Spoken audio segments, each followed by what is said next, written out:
आप सभी का बहुत बहुत स्वागत है मेरे इस YouTube चैनल में। आज इस वीडियो में हम लोग बात करेंगे मुगल साम्राज्य के संक्षिप्त इतिहास पर। जितने भी महत्वपूर्ण तथ्य हैं जो अधिकतर परीक्षाओं में पूछे जाते हैं उन सभी का मैंने इस वीडियो में समावेश किया है। तो आप लोग जो है वीडियो को आखिर तक ज़रूर देखिएगा और अच्छा लगे तो लाइक और शेयर भी करिएगा। तो हम लोग वीडियो को स्टार्ट करते हैं बिना किसी देरी के। तो मुगल साम्राज्य का इतिहास तो देखिएगा, मुगल साम्राज्य का जो संस्थापक था ना वो था बाबर। बाबर का पूरा नाम था जहीरुद्दीन मोहम्मद बाबर, जिसने भारत में मुगल सत्ता की स्थापना की। इसके शासनकाल को ध्यान रखेंगे 1526 से 1530 तक इसका शासनकाल था। यही जो है मुगल साम्राज्य का संस्थापक था। तो कई बार पूछा गया है कि मुगल साम्राज्य का संस्थापक कौन था, तो बाबर था। तो इसने ना पादशाह को धारण किया था, पादशाह। और जो पादशाह को धारण करता है वो क्या कहलाता है, बादशाह। इसीलिए मुगल जो है बादशाह थे, जबकि दिल्ली सल्तनत के जो सुल्तान थे ना वो सुल्तान कहलाते थे। तो इसने जो है पादशाह के पद को धारण किया था, उपाधि पादशाह, तो ये बादशाह कहलाए। तो इस चीज को ध्यान में रखिएगा। ये जो बाबर था ना ये तैमूर लंग एवं चंगेज खां का वंशज था। इसके पिता की तरफ से ये तैमूर का 5वां वंशज था, वहीं माता की तरफ से चंगेज खां का 14वां वंशज था। मतलब देखो, जो चंगेज खां हो गया, तैमूर लंग हो गया, दोनों ही अपने समय के एक योद्धा थे। तो उनका रक्त इसके अंदर था, बाबर के अंदर। तो बाबर जो है काबुल का शासक था। भारत पर आक्रमण करने के पहले बाबर कहाँ का शासक था, काबुल का शासक था। काबुल पर उसने 1504 में अधिकार किया था। तो ये भी काफी बार पूछा गया है कि बाबर जो है भारत पर आक्रमण करने के पहले कहाँ का शासक था, तो काबुल का शासक था। इसने अपनी आत्मकथा लिखी है तुजुक ए बाबरी, तुर्की भाषा में अपनी आत्मकथा लिखी। पढ़ने लिखने में काफी इसको इंटरेस्ट था, तो अपनी आत्मकथा भी इसने लिखी तुजुक ए बाबरी। किस भाषा में, तो भाई तुर्की भाषा में। और इस तुजुक ए बाबरी में ना भारत के विषय में भी इसने काफी कुछ लिखा है। इसने जो है ना कृष्णदेव राय, जो कि इसका समकालीन था, उसके बारे में भी लिखा है। मेवाड़ के राणा सांगा के बारे में भी इसने लिखा है। इसके अलावा बंगाल, दिल्ली, मालवा, बहमनी के सुल्तान, गुजरात के सुल्तान, इनके बारे में भी इसने यहाँ पर लिखा है। तो ये भी पूछा गया है। इसने टोटल भारत के 7 शासकों का उल्लेख किया है। 5 मुस्लिम शासक, दिल्ली, बंगाल, मालवा, गुजरात और बहमनी। 2 हिंदू शासक, कृष्णदेव राय और राणा सांगा। ध्यान रखना। इसका मकबरा कहाँ पर है, काबुल में है। इसकी मृत्यु ना 1530 में हो गई थी। तो इसको जो है पहले आगरा के आराम बाग में दफनाया गया, लेकिन इसकी इच्छा थी कि इसको काबुल में दफनाया जाए, तो बाद में इसको काबुल में दफनाया जाता है। तो ये इसके बारे में कुछ बेसिक इंफॉर्मेशन थी। अब हम लोग बात करते हैं भाई इसके द्वारा लड़े गए युद्धों के विषय में, मतलब कि बाबर का भारत विजय अभियान। तो इसने 4 युद्ध लड़े थे जिनके बारे में अक्सर परीक्षाओं में पूछा जाता है। मोस्ट आईएमपी क्वेश्चन इसको हम लोग बोल सकते हैं, मोस्ट इंपॉर्टेंट ये चीज है। 4 युद्ध अक्सर ना, ये 4 युद्ध भी आपको दे देता है जोड़ी मिलाओ या अलग अलग तरीके से। तो प्रथम युद्ध हुआ था पानीपत का युद्ध, जिसको पानीपत का प्रथम युद्ध कहा गया है। ये 1526 में हुआ था। बाबर ने जो है भारत पर अटैक किया। तो उस समय दिल्ली सल्तनत के अंतर्गत लोदी वंश के इब्राहिम लोदी का शासन था, ये भी ध्यान रखेंगे। तो इब्राहिम लोदी और बाबर के मध्य पानीपत के मैदान में भीषण युद्ध होता है, जिसमें बाबर ने इब्राहिम लोदी को पराजित कर दिया और इब्राहिम लोदी जो है युद्ध क्षेत्र में ही मारा जाता है। युद्ध क्षेत्र में मारा जाने वाला एकमात्र शासक था ये इब्राहिम लोदी मध्यकालीन भारत का। उसके बाद देखिएगा, पानीपत के प्रथम युद्ध में ही पहली बार भारत में तोप खाने का प्रयोग किया गया था बाबर के द्वारा। और तोप खाना जो है बाबर की जीत के लिए एक, मतलब कि जीत में काफी उसका भी रोल रहा। तोप वो लेकर के आया था ना। इसके अलावा इसने जो है तुलगमा युद्ध नीति का प्रयोग किया था, तुलगमा युद्ध नीति, ये भी ध्यान रखेंगे। तो ये पानीपत का प्रथम युद्ध। उसके बाद खानवा का युद्ध जो कि 1527 में लड़ा गया था बाबर और राणा सांगा के मध्य। इसमें भी जो है बाबर जीत जाता है, राणा सांगा हार जाता है। उसके बाद देखिएगा चंदेरी का युद्ध, ये जो है बाबर और मेदिनी राय के बीच लड़ा गया था। मेदिनी राय हार जाता है, बाबर जीत जाता है। चौथा युद्ध था घाघरा का युद्ध 1529 में, बाबर और अफगानों के विरुद्ध। फिर से बाबर जीत जाता है। तो इन चारों युद्धों में किसकी जीत हुई थी भाई, बाबर की विजय हुई थी इन चारों युद्धों में। आगे बढ़ते हैं। इसके बाद जैसे कि मैंने बताया 1530 में बाबर की मृत्यु हो जाती है। तो उसके बाद उसका सबसे बड़ा पुत्र, ज्येष्ठ पुत्र, जिसका नाम था हुमायूं, ये जो है मुगल बादशाह बनता है। इसका पूरा नाम था नासिरुद्दीन मोहम्मद हुमायूं, इनका पूरा नाम भी पूछा जाता है। तो इसका जो शासनकाल था ना, हुमायूं का शासनकाल, इसने ये 2 बार शासक बना था, 2 बार मुगल सिंहासन पर बैठा था। इसके प्रथम शासनकाल 1530 से 1540 तक, बाद में 1540 से 1555 तक शेर शाह सूरी और उसके उत्तराधिकारी ने भारत पर शासन किया। इसका द्वितीय शासनकाल है 1555 से 1556 तक। काफ़ी बार पूछा गया ये चीज़ भी। तो देखिएगा, इसके पिता बाबर ने मरने से पहले इसको बोला कि बेटा, हमारे खानदान का परंपरा है कि साम्राज्य का विभाजन करना भाइयों में, तो तुम भी जो है तुम जो है मेरे साम्राज्य को आपस में बांट लेना। तो 4 बच्चे थे बाबर के। हुमायूं सबसे बड़ा था, उसके बाद कामरान, अस्करी और हिंदाल। तो अपने पिता की आज्ञा अनुसार हुमायूं ने अपने साम्राज्य का विभाजन कर दिया। कामरान को जो है काबुल और कंधार का क्षेत्र दे दिया। अस्करी को जो है संभल का क्षेत्र दे दिया। हिंदाल को दे दिया मेवात का क्षेत्र। तो इस तरह से इसने जो है अपने साम्राज्य का विभाजन कर दिया पिता की आज्ञा अनुसार। अब क्या होता है, इसके भाई लोग ना इसको परेशान करना शुरू कर देते हैं। हुमायूं बड़ा मतलब एकदम सॉफ्ट टाइप का आदमी था। अब देखते हैं आगे। तो हुमायूं के सैन्य अभियानों के बारे में थोड़ा सा देख लेते हैं। तो कालिंजर अभियान, कालिंजर का किला बड़ा फेमस है, तो इसको भी इसने जीता। उसके बाद देखिए दोहरिया का युद्ध, इसमें भी इसको सफलता मिलती है। चुनारगढ़ का घेरा, ये इंपॉर्टेंट है। चुनारगढ़ में ना शेर शाह सूरी ये छिपा हुआ था। शेर शाह सूरी जो कि हुमायूं का सबसे बड़ा प्रतिद्वंदी था। अब यहाँ पर क्या होता है, हुमायूं जो है शेर शाह सूरी को बिना पराजित किए उसको जो है क्षमा कर देता है, क्योंकि जो शेर शाह सूरी है ना, वो कूटनीति पूर्वक हुमायूं के समक्ष आत्मसमर्पण कर देता है, संधि समझौते के लिए तैयार हो जाता है। जबकि शेर शाह सूरी जो है आगे चल करके हुमायूं के लिए बहुत बड़ा खतरा बन जाता है। तो यहाँ पर जो शेर शाह सूरी है वो चालाकी से बच जाता है। उसके बाद देखिएगा गुजरात के शासक बहादुर शाह से संघर्ष। गुजरात का शासक था बहादुर शाह, संघर्ष, उसको पराजित करता है, गुजरात पर अधिकार कर लेता है। तो ये भी ध्यान में रखेंगे। उसके बाद देखिएगा आखिर के 5 और जो 6 है ना, ये बड़े इंपॉर्टेंट है, जो अक्सर परीक्षाओं में पूछे जाते हैं। चौसा का युद्ध ये लड़ा गया था भाई 1539 में। काफी बार पूछा गया है कि चौसा का युद्ध कब लड़ा गया था। जो चौसा का युद्ध है ना, ये हुमायूं और शेर शाह सूरी के मध्य लड़ा गया था। ये वही शेर शाह सूरी जो कि ये जो चुनारगढ़ का घेरा है ना, इसमें बच निकला था संधि वगैरह को तैयार होकर के। तो शेर शाह सूरी जो है अपनी शक्ति बढ़ा करके हुमायूं के ऊपर अटैक करता है चौसा के युद्ध में, और हुमायूं जो है बुरी तरह से पराजित हो जाता है। उसके बाद ठीक अगले ही वर्ष कन्नौज के बिलग्राम में शेर शाह सूरी और हुमायूं के मध्य फिर से युद्ध होता है। ये 1540 में हुआ था, और इस युद्ध में ना शेर शाह सूरी ने हुमायूं को अंतिम रूप से पराजित कर दिया, और हुमायूं को जो है अपना पूरा बोरिया बिस्तर बांध करके भारत से बाहर भागना पड़ता है। तो चौसा का युद्ध 1539 जिसमें हुमायूं हारा था। उसके बाद 1540 में कन्नौज के बिलग्राम में युद्ध हुआ, जिसको कन्नौज अथवा बिलग्राम का युद्ध बोला जाता है। इस युद्ध में हुमायूं जो है अंतिम रूप से पराजित हुआ, और शेर शाह सूरी जो है फिर से सूरवंश की स्थापना करता है, अफगान साम्राज्य स्थापित करता है। अब बात करते हैं शेर शाह सूरी की, जो 1540 से 1545 तक शासक रहा। इसने सूरवंश की स्थापना की। ये मुगल वंश का नहीं था, ये अफगान था। तो इसने फिर से अफगान साम्राज्य की स्थापना की। इसका मूल नाम ना फरीद खां था। क्या नाम था इसका? फरीद खां।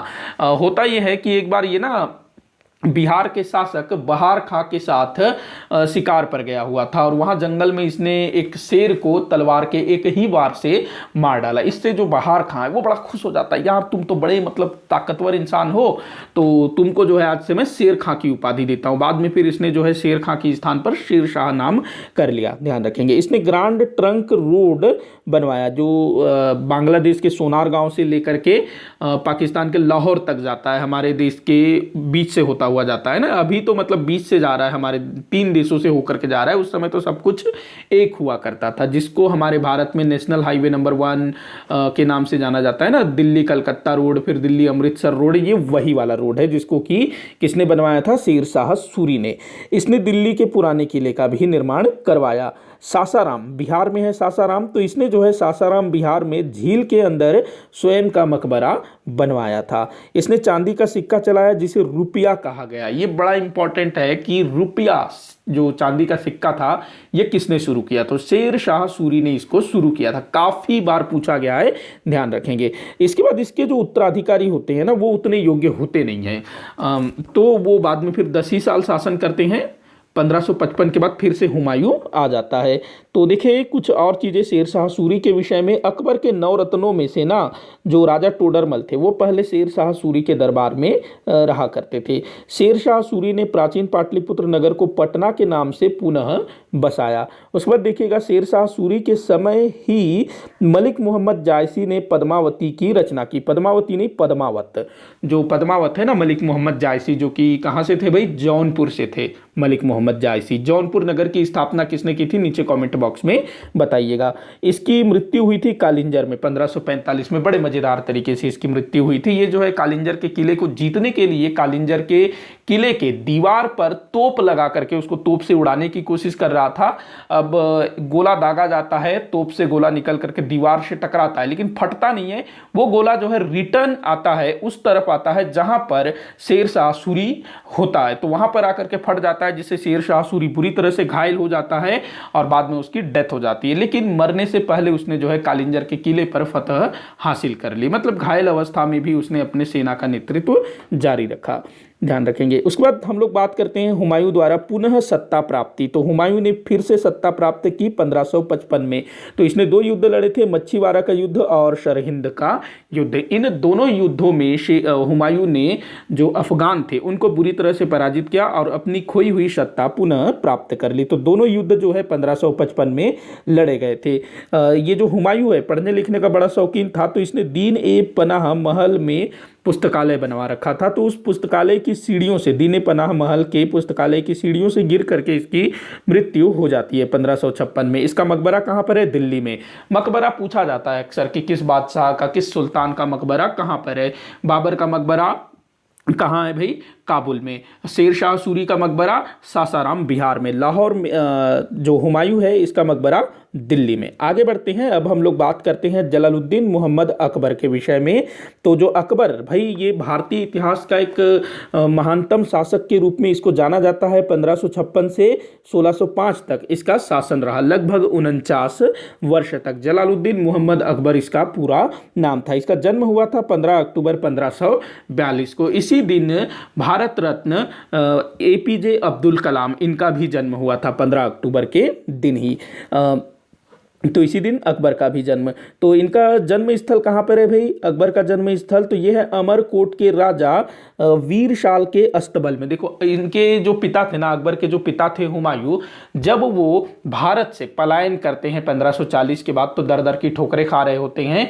तो ये जो राजा वीरशाल है ये अपने यहाँ इनको शरण देते हैं हुमायूं को, और वहीं पर अकबर का जन्म होता है 1542 में। अकबर की माता का नाम था हमीदा बानो बेगम। इनके पिता की मृत्यु के समय, मतलब अकबर के पिता के मृत्यु के समय अकबर कहां पर था, तो पंजाब के कलानौर में। पंजाब में एक स्थान है गुरुदासपुर, गुरुदासपुर के अंतर्गत ही आता है कलानौर, वहां पर जो है अकबर था। उसी समय सूचना मिलती है कि उनके पिता की मृत्यु हो गई है। इस समय अकबर ना लगभग 13.5 वर्ष का था। तो अकबर के संरक्षक का नाम था बैरम खां। तो संरक्षक बैरम खां द्वारा कलानौर में ही अकबर का राज्याभिषेक करवाया जाता है। काफी बार पूछा गया है कि अकबर का राज्याभिषेक कहाँ हुआ, अपने पिता की मृत्यु के समय अकबर कहाँ था, अकबर का संरक्षक कौन था। तो ये चीजें आप लोग ध्यान में रखिएगा। आगे बढ़ते हैं, आगे बढ़ते हैं। अब देखिएगा पानीपत का द्वितीय युद्ध। पानीपत का प्रथम युद्ध हुआ था 1526 में। ठीक उसके 30 वर्ष पश्चात 1556 में जो बाबर का पोता अकबर और हेमू के मध्य पानीपत के मैदान में फिर से एक लड़ाई होती है, जिसको पानीपत के द्वितीय युद्ध के नाम से जाना जाता है। हेमू, इसने हेमचंद्र विक्रमादित्य की उपाधि धारण कर रखी थी। यहाँ पर जो अकबर का संरक्षक था बैरम खां, उसने युद्ध का नेतृत्व किया था। हालांकि यहाँ पर लीडर कौन था, मतलब नाम किसका था, अकबर का था, ध्यान रखेंगे।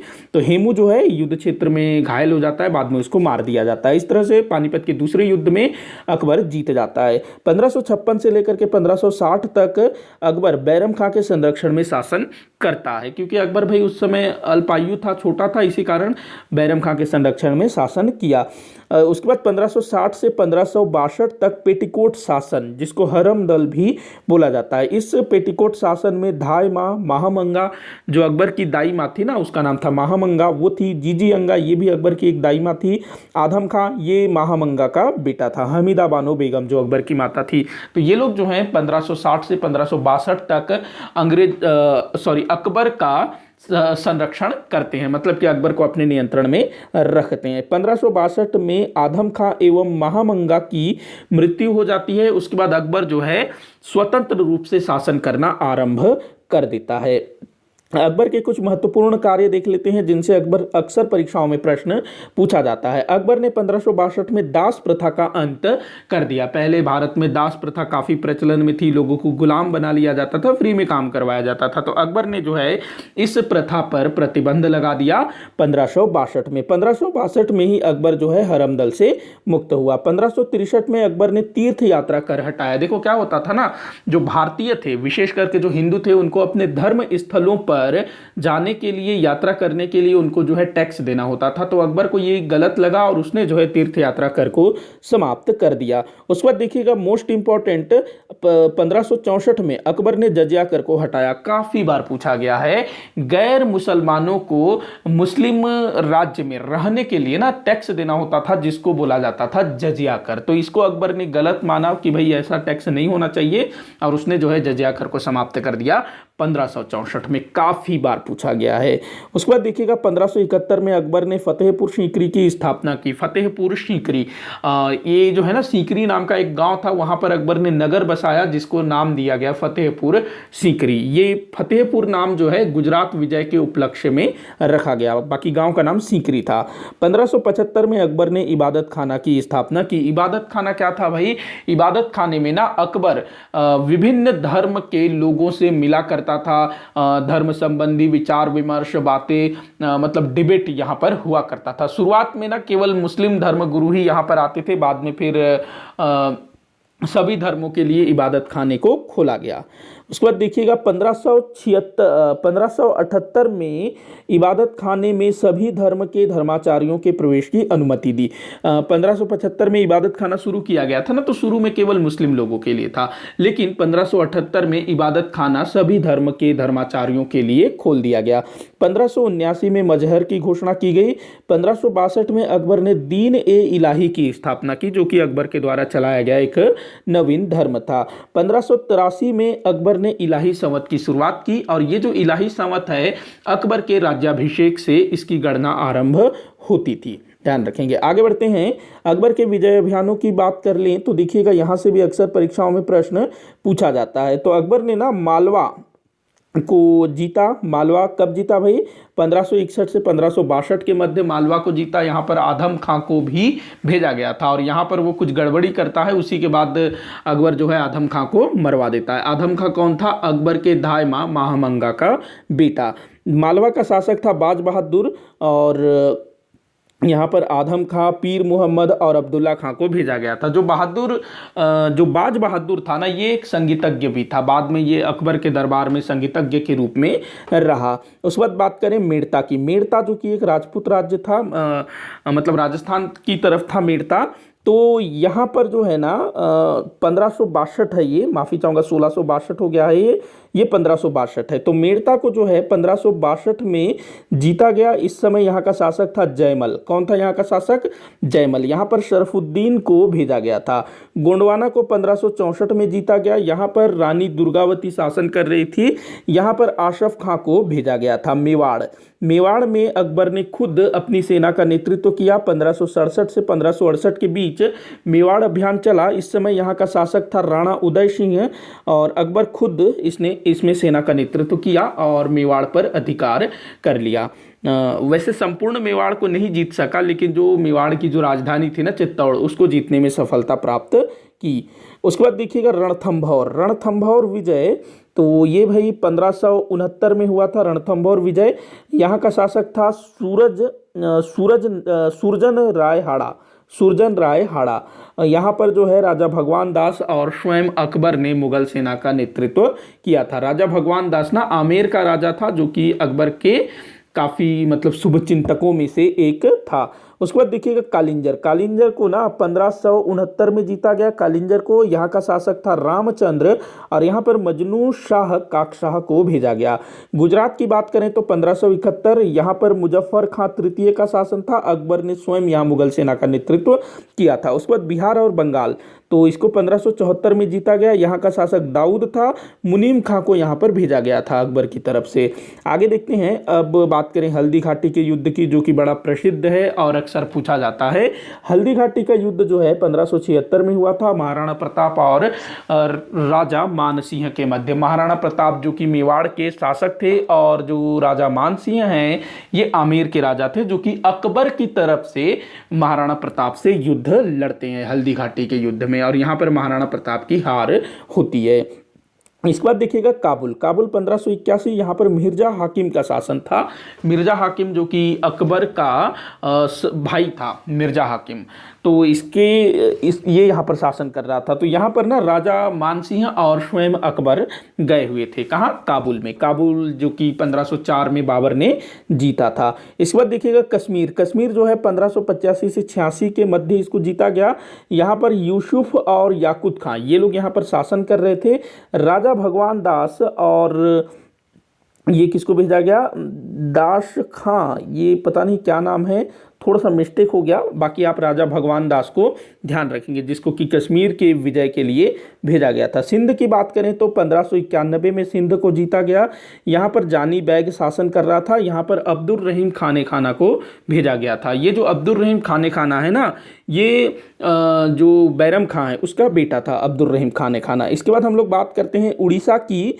तो उड़ीसा को ना 1590-91 में जीता गया। यहाँ पर निसार खां शासन कर रहा था। किसको भेजा गया था भाई? तो राजा मानसिंह को। मैं इसको उतना ज़्यादा एक्सप्लेन नहीं कर रहा हूँ, क्योंकि एक्सप्लेन करूँगा तो भाई वीडियो बहुत ज़्यादा लंबा हो जाएगा। अगर आपको इन सब चीज़ों को ना डिटेल में देखना है तो आपको मेरे यूट्यूब चैनल में इनके वीडियोज़ मिल जाएंगे, उसको आप लोग ज़रूर से देखिएगा। मैं इस वीडियो के डिस्क्रिप्शन में लिंक डालने की कोशिश करूँगा।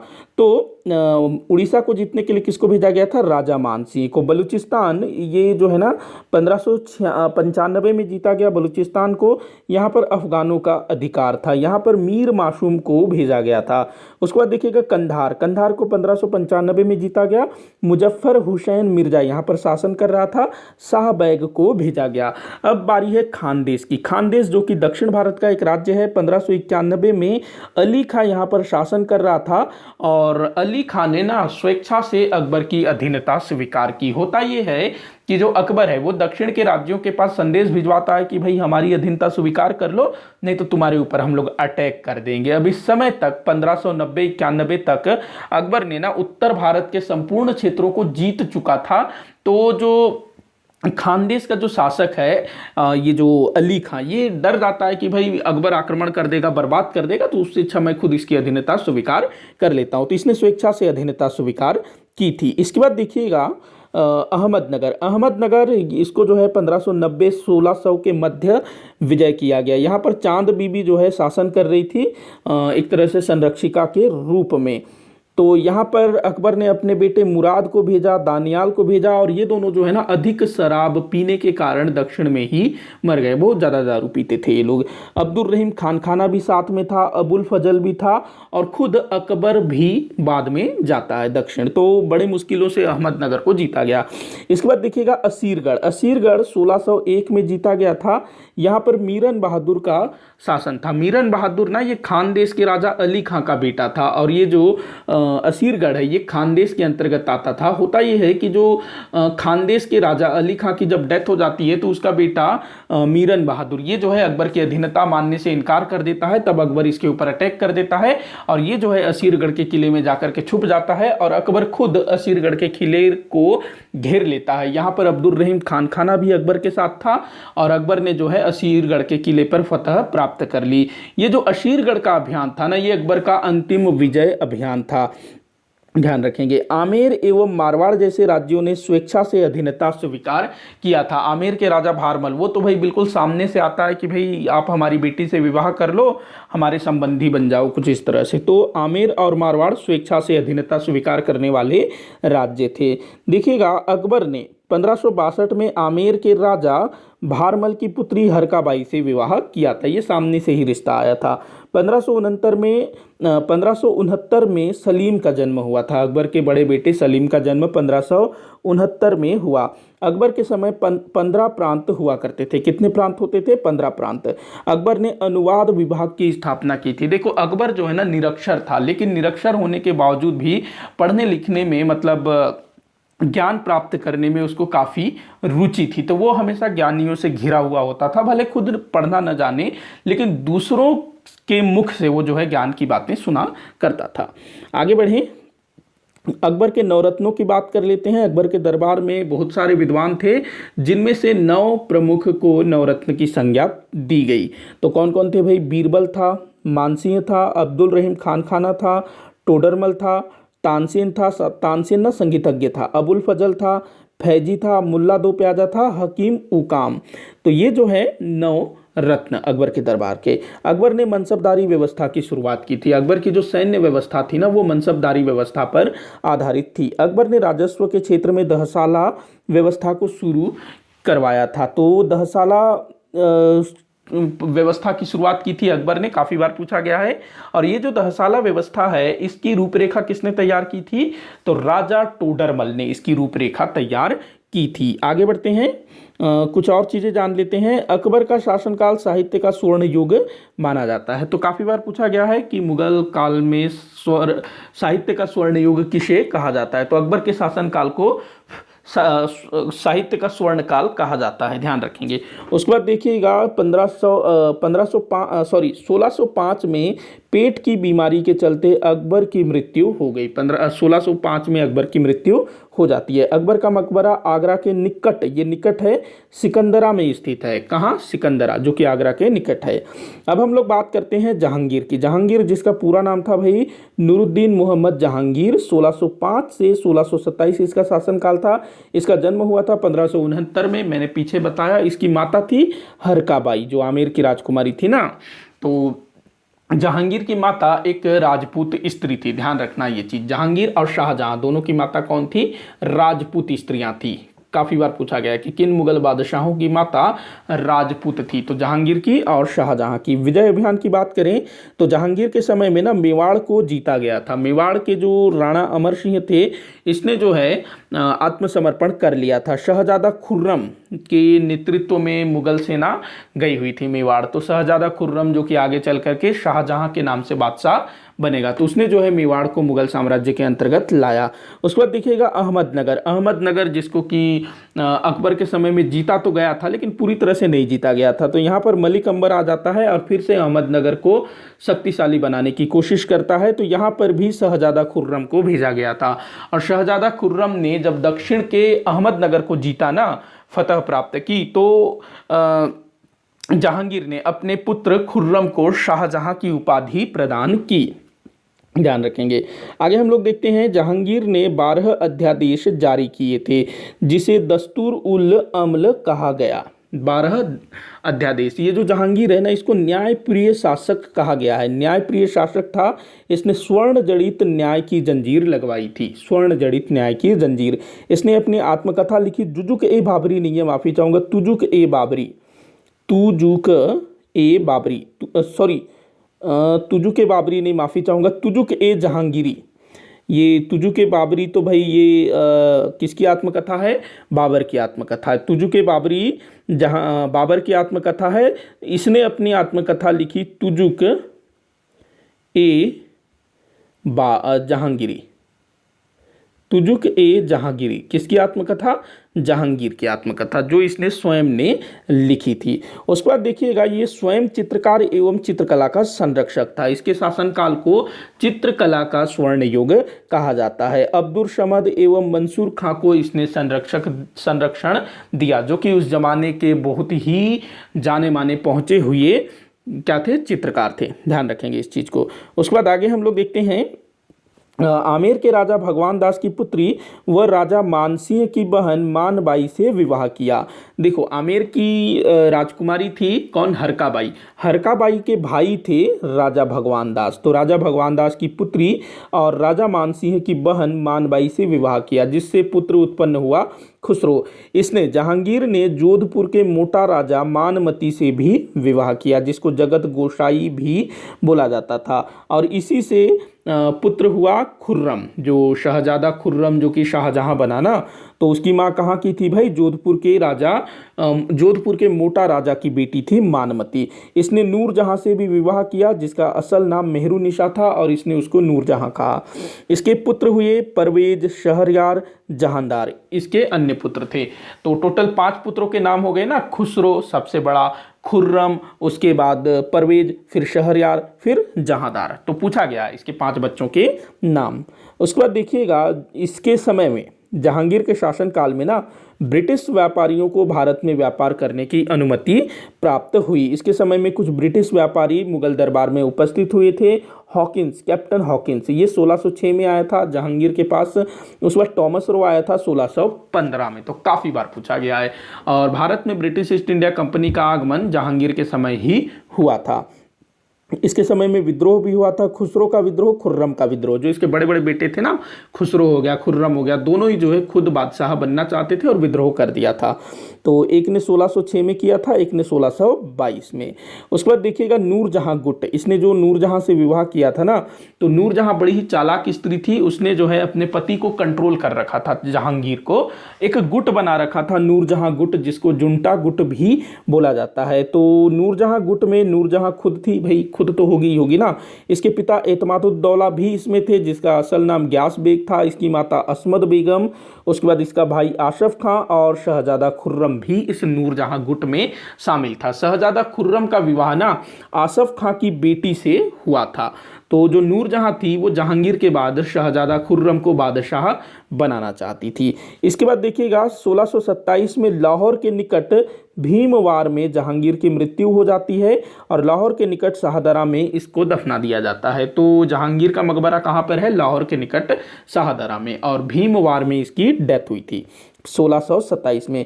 इसके बाद हम लोग बात करते हैं शाहजहां के विषय में, जिसका पूरा नाम है भाई शहाबुद्दीन शाहजहां। इसका शासनकाल था 1628 से 1658 तक। देखिए, जो जहांगीर था उसकी मृत्यु 1627 में हुई, और उसकी कुछ समय बाद या कहें कुछ महीनों के बाद शाहजहां बादशाह बनता है, क्योंकि जहांगीर की मृत्यु के बाद ना सत्ता के लिए संघर्ष छिड़ जाता है, तो थोड़ा सा समय लगा था। तो इसको कंफ्यूज मत होना कि 1628 क्यों। तो इसका जन्म हुआ था 1592 में। इसकी माता कौन थी? मानमती, जो जोधपुर के मोटा राजा की बेटी थी ना, जगत गोसाई। इसकी पत्नी थी अर्जुमंद बानो बेगम, जिसको इसने मुमताज की उपाधि दे रखी थी। ये आशफ खां की बेटी थी, और इसका पुत्र हुआ, मतलब शाहजहां और मुमताज के बच्चे हुए औरंगजेब, दारा शिकोह, मुराद और शाह शुजा। आगे चल करके इन चारों भाइयों में सत्ता के लिए भयंकर संघर्ष होगा। मुमताज की स्मृति में शाहजहां ने ताजमहल का निर्माण करवाया। अब्दुल रहीम खान खाना की पोती से भी इसने विवाह किया। अब्दुल रहीम खान खाना जो थे ना अकबर के समय, उसकी पौत्री से भी इसने विवाह किया था। आगे बढ़ते हैं। 1622 में खुसरो की हत्या की थी। जब ये शहजादा था ना, मतलब जब जहांगीर का शासन था, तो उस जमाने में इसने विद्रोह किया था 1622 में, और अपने भाई खुसरो की हत्या कर दी थी। और इस समय खुसरो को ना जेल में रखा गया था, वो उसको अंधा भी कर दिया गया था। इसके बावजूद भी खुर्रम ने उसकी हत्या कर दी। राज्याभिषेक के समय अपने भाइयों की हत्या करवा दी ससुर आशफ खां के द्वारा। इसके जो ससुर थे ना, मुमताज के पिता आशफ खां, उसने जो है इसके दूसरे भाइयों की हत्या करवा दी थी। आशफ खां को वजीर के पद पर नियुक्त किया गया। इसके ससुर को इसने जो है वजीर का पद दिया था। अहमदनगर का अंतिम रूप से मुगल साम्राज्य में विलय शाहजहां के समय ही हुआ था। अहमदनगर अंतिम रूप से विलय। बीजापुर एवं गोलकुंडा राज्यों पर नियंत्रण स्थापित हुआ। मतलब जो गोलकुंडा और बीजापुर हैं उनको पूरी तरह से जीता नहीं गया, लेकिन उन पर नियंत्रण जरूर स्थापित हुआ। वो मुगलों को कर देने के लिए तैयार हो गए, लेकिन जो अहमदनगर है ना, उसका पूरी तरह से मुगल साम्राज्य में विलय हुआ शाहजहां के समय। आगे बढ़ते हैं। ताजमहल, इसने ताजमहल का निर्माण करवाया अपनी पत्नी की याद में। इसके अलावा इसने मयूर सिंहासन जो तख्त ताउस जिसको बोला जाता है उसका निर्माण करवाया, जिसमें असंख्य हीरे जवाहरात लगे हुए थे। दिल्ली का लाल किला बनवाया इसने। दिल्ली के निकट यमुना नदी के तट पर शाहजहानाबाद नामक नगर की स्थापना कर उसको राजधानी बनाया। तो इसने 1648 में अपनी राजधानी आगरा के स्थान पर शाहजहानाबाद को बनाया था। उत्तराधिकार का युद्ध, देखो होता ही है कि 1656-57 में जो शाहजहां है बुरी तरह से बीमार पड़ जाता है, लगता है कि भाई अब निकल लेगा, बचने वाला नहीं है। तो इसके जो बच्चे होते हैं वो लोग लगता है कि भाई अब उनके पिता नहीं रहने वाले हैं, तो वो लोग जो है खुद बादशाह बनने के लिए आपस में लड़ भिड़ पड़ते हैं। 4 युद्ध लड़े गए थे प्रमुख रूप से, एक और युद्ध था, 5 युद्ध था मुख्यतः। तो पहला था बहादुरपुर का युद्ध, धर्मत का युद्ध, शामूगढ़ का युद्ध, देवराई का युद्ध। इन सभी युद्धों पर, इन सभी चीज़ों पर मैंने जो है डिटेल में वीडियो बना रखा है, जिनके लिंक आपको नीचे डिस्क्रिप्शन में मिल जाएगा, आप लोग चेक कर लीजिएगा। आगे बढ़ते हैं। 1666 में शाहजहां को 1658 में शाहजहां को औरंगजेब ने आगरे के किले में नजरबंद कर दिया। देखो क्या होता है कि जो औरंगजेब है वो अपने सभी भाइयों को मार करके सत्ता प्राप्त करने में सफल हो जाता है, और अपने पिता को वो क्या करता है, आगरे के आगरे का जो लाल किला है ना, आगरे में भी लाल किला है, तो मतलब आगरे का जो किला है वहां पर बंद कर देता है। किसको? अपने पिता को, और खुद जो है बादशाह बन जाता है। 1666 में इसकी मृत्यु हुई शाहजहां की, वो जो नज़रबंद में था वहीं पर उसकी मृत्यु होती है। शाहजहां को ताजमहल में मुमताज़ के बगल में दफना दिया गया, तो अलग से इसका कोई मकबरा नहीं है, मुमताज़ के साइड में ले जाकर लिटा दिया गया। आगे बढ़ते हैं। अब हम लोग बात करते हैं औरंगजेब के विषय में, जो कि मुगल साम्राज्य का अंतिम शक्तिशाली शासक था। इसका शासनकाल था 1658 से 1707 तक। इसका जन्म हुआ था 1618 ईस्वी में। इसका जन्म स्थान है उज्जैन के निकट दोहद नामक स्थान पर। इसकी माता कौन थी भाई? अर्जुमंद बानो बेगम, मुमताज महल इसकी मम्मी थी ना। इसकी पत्नी का नाम है दिलरस बानो बेगम। तो ये सब चीज़ पूछा गया है, जो भी मैं बता रहा हूँ, जो भी यहाँ मैंने लिखा है ना, सारे इंपॉर्टेंट फैक्ट है। विजय अभियान की बात करें तो 2 आपको ध्यान में रखना है। बीजापुर, जिसको 1686 में इसने पूरी तरह से मुगल साम्राज्य में मिला लिया। गोलकुंडा को 1687 में पूरी तरह से मुगल साम्राज्य में मिला लिया गया। उस बाद देखिएगा 1679 में पुनः हिंदुओं पर जजिया कर लगाया गया। अकबर ने 1664 में जजिया कर को समाप्त किया था, इसने पुनः जजिया कर को लगाया 115 साल बाद 1679 में। तो बहुत ज़्यादा इंपॉर्टेंट है, काफ़ी बार पूछा गया है। इसने सिख गुरु तेंग बहादुर की हत्या करवा दी थी। ये जो तेंग बहादुर है ना, सिख गुरु, इनको इसने ना औरंगजेब ने अपना धर्म त्यागने को कहा, मुस्लिम धर्म अपनाने को कहा, लेकिन वो मना कर देते हैं, तो हत्या करवा दी जाती है तेंग बहादुर जी की। इसने गुरु गोविंद सिंह जी के बेटों की हत्या करवाई थी।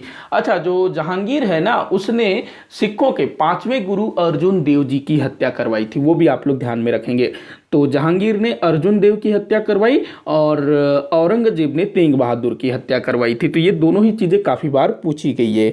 गुरु गोविंद सिंह जी के साथ भी औरंगजेब का लंबा संघर्ष चला। छत्रपति शिवाजी महाराज के साथ पुरंदर की संधि हुई, तो इसी समय छत्रपति शिवाजी महाराज भी दक्षिण में अपनी शक्ति को बढ़ाने में लगे हुए थे, और औरंगजेब के साथ शिवाजी महाराज का मुकाबला होता है, और पुरंदर की संधि होती है 1665 में। छत्रपति संभाजी महाराज की हत्या करवाई थी औरंगजेब ने 1689 में। उसके बाद देखिएगा दक्षिण में औरंगाबाद नगर नामक नगर की स्थापना करवाई थी। दक्षिण में औरंगाबाद नामक नगर, और ये जो है मराठों के दमन के लिए दक्षिण भारत में ही रहता है, और वहीं 1707 में औरंगजेब की मृत्यु हो जाती है। इसके बाद हम लोग बात करते हैं औरंगजेब के उत्तराधिकारियों के विषय में। तो वीडियो जो है ज़्यादा मतलब नहीं बचा है, थोड़ी देर में समाप्त हो जाएगा। तो बात करें औरंगजेब के उत्तराधिकारियों की, तो देखिए इसके जो उत्तराधिकारी थे उतने योग्य थे नहीं, बस कुछ कुछ चीज़ें आपको ध्यान में रखनी है। बहादुर शाह औरंगजेब का उत्तराधिकारी हुआ, जो कि 1707 से 1712 तक बादशाह हुआ। तो इनका क्रोनोलॉजी आपको याद रखना है, वो काफ़ी बार पूछा गया है। शाह ए बेखबर, ये इसकी उपाधि थी, जो कि इसको जनता ने दे रखी थी, क्योंकि बिल्कुल बेखबर था, किसी बात की कोई टेंशन नहीं, मस्त मौज करो वाला ये आदमी था, तो बेपरवाह टाइप का था, इसीलिए इसको क्या बोला गया? शाह ए बेखबर। उसके बाद दूसरा अगला शासक हुआ जहांदर शाह, जिसका शासनकाल था 1712 से 1713 तक। लंपट मूर्ख क्या बोला गया इसको? लंपट मूर्ख बोला गया, मतलब महाबेवकूफ आदमी था ये। तो ये उसकी उपाधि थी। सोचो पहले के जो बादशाह थे उनको क्या जबरदस्त वाली उपाधियां दी जा रही थी, और औरंगजेब के बाद के जो बादशाह उनको क्या बोला जा रहा, शाह ए बेखबर, लंपट मूर्ख, इस तरह से। और अगला वाला जो है ना फर्रुख शेर, इसको बोला गया घृणित कायर, घृणित कायर। तो ये सीधा सीधा जोड़ी मिलाओ के रूप में भी दे देता है कि उत्तर मुगल कालीन शासकों के क्या क्या उपाधियां थी। अच्छा, औरंगजेब के बाद 1707 से लेकर के 1858 तक जितने भी मुगल बादशाह हुए उनको उत्तर मुगल कालीन बादशाह कहा जाता है, और इस समय को उत्तर मुगल काल बोला जाता है, ध्यान रखेंगे। तो फर्रुख शेर का शासन था भाई 1713 से 1719 तक। इसके समय की महत्वपूर्ण घटना थी ब्रिटिश ईस्ट इंडिया कंपनी के साथ समझौता। गुजरात और बंगाल में स्वतंत्र व्यापार का अधिकार दिया गया ब्रिटिश ईस्ट इंडिया कंपनी को। होता ही है 1717 में एक ब्रिटिश दूत मंडल फर्रुख शेर के पास आती है, और उस समय ना फर्रुख शेर को कोई बीमारी थी, कोई फोड़ा वगैरह हो गया था। तो इस दूत मंडल में एक डॉक्टर भी होता है जो कि फर्रुख शेर के फोड़े को ठीक कर देता है। फर्रुख शेर खुश हो जाता है कि मांगो, क्या मांगते हो? तो बोलते हैं भैया हम तो व्यापारी लोग हैं, हमको जो है व्यापार करने में कुछ छूट प्रदान करो, बार बार टैक्स दे दे के ना हमारा हालत खराब होता है, टाइम भी बर्बाद होता है। तो बादशाह बोलता है ठीक है, तुम बंगाल, बिहार और उड़ीसा में जितना चाहे उतना व्यापार करो, कोई टैक्स देने की जरूरत नहीं है, बस साल में एक बार मेरे को 3000 रुपए ला के दे देना, और पूरे बंगाल, बिहार, उड़ीसा में कर मुक्त व्यापार करना, मैं लिख के दे दूंगा तुम लोग को।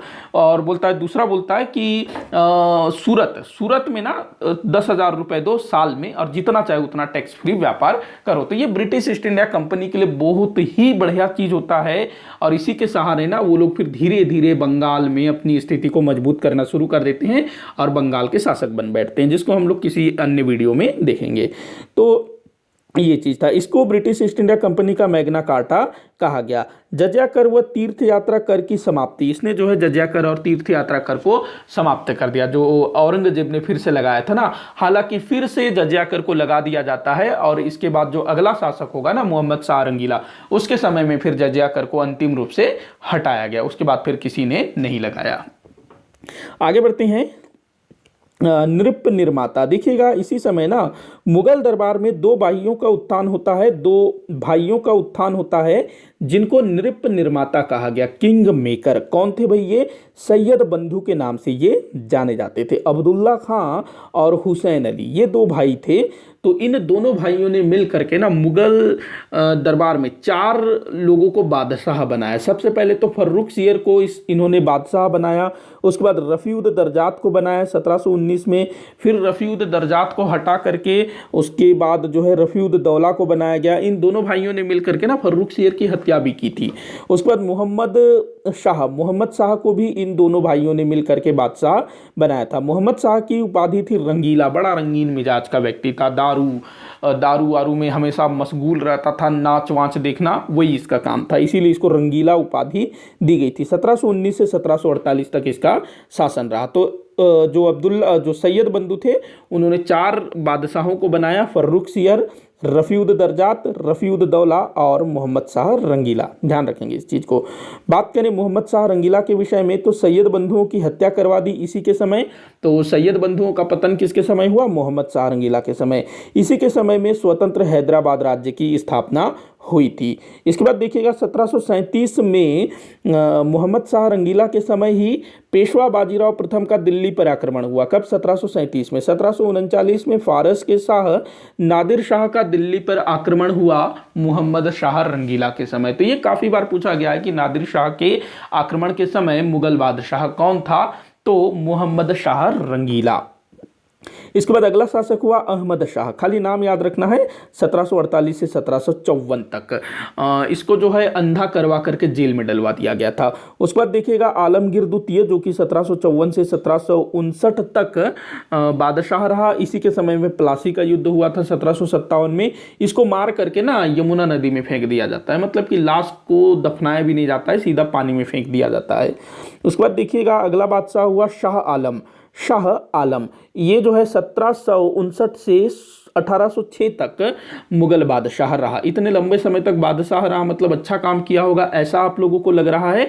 तो बिल्कुल नहीं, ऐसा कुछ भी नहीं है, ये नाम मात्र का बादशाह था।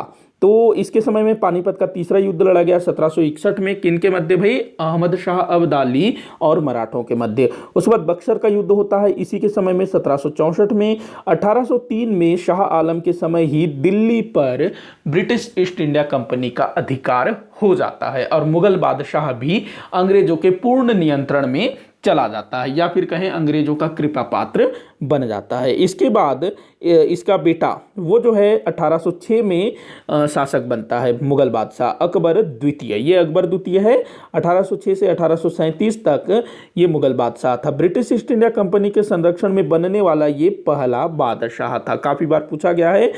मुगल साम्राज्य दिल्ली के लाल किले तक सिमट गया, मतलब इसके समय में जो मुगल साम्राज्य, जो किसी जमाने में लगभग पूरे भारत पर मुगलों का राज्य होता था, वो केवल और केवल लाल किले तक सिमट करके रह गया। मतलब कि जो बादशाह का जो किला था, महल था, बस वहीं तक उसका साम्राज्य था।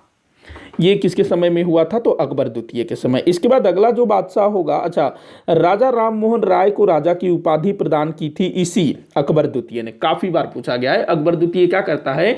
राजा राम मोहन राय को बुलाता है कि भाई तुम बड़ा अच्छे आदमी हो, अंग्रेजी जानते हो, तो ये जो अंग्रेज लोग हैं ना, मेरे को थोड़ा सा पेंशन कम दे रहे हैं, तो तुम जो है ना मेरी तरफ से जाना, ब्रिटिश सम्राट से बात करना थोड़ा सा मेरा पेंशन वगैरह बढ़वाने का। तो अकबर द्वितीय जो है अपना दूत बना करके राजा राम मोहन राय को इंग्लैंड भेजा था और साथ ही साथ राजा राम मोहन राय को राजा की उपाधि दी। तो काफी बार पूछा गया ये चीज भी। अगला शासक हुआ जो कि मुगल साम्राज्य का अंतिम बादशाह हुआ, बहादुर शाह जफर, जिसको बहादुर शाह द्वितीय भी बोला जाता है। इसकी उपाधि जो है ना जफर थी। ये पढ़ने लिखने का बड़ा शौकीन था, शायरी वायरी लिखा करता था। 1837 से 1858 तक इसका शासन था। 1857 की क्रांति के समय यही मुगल बादशाह था और इसने जो है क्रांतिकारियों का, जो विद्रोही थे सैनिक, उनका नेतृत्व किया था बहादुर शाह जफर ने।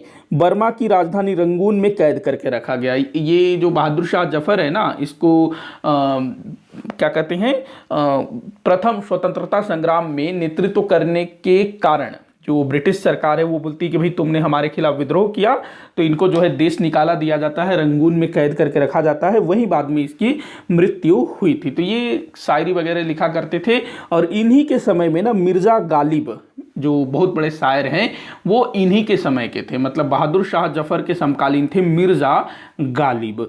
तो इस तरह से 1858 में मुगल साम्राज्य का अंत हो जाता है।